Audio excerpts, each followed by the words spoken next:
मी मनापासून अभिनंदन करतो।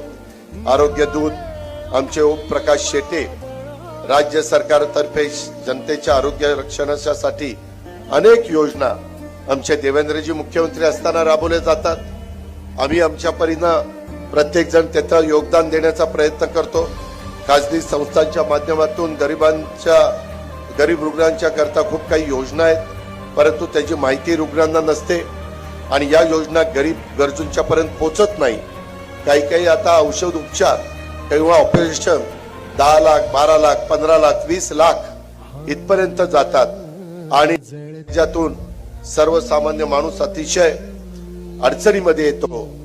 कधी तर तो आकडा बघून देखील एखाद्याला हार्ट अटॅक येईल अशा प्रकारची परिस्थिती असते, परंतु राज्यातल्या अशा गरीब गरजू रुग्णांच्यासाठी आमचे ओमप्रकाश शेटे देवदूत म्हणून काम करतात। त्या आरोग्य दूतांना या ठिकाणी लोकाशा भूषण पुरस्कार देऊन सन्मान केला, मी अभिनंदन करतो आणि रुग्णसेवेच्या माध्यमातून करत असलेल्या ईश्वर सेवेबद्दल त्यांच्या रुग्णसेवेच्या कार्यास मी मनापासून शुभेच्छा देखील देतो।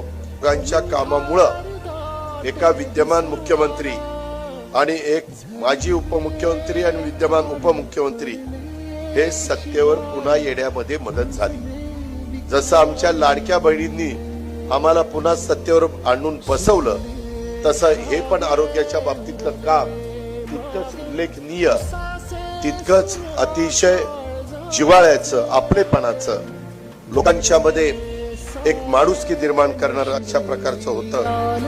निखारे उरी वादळाचे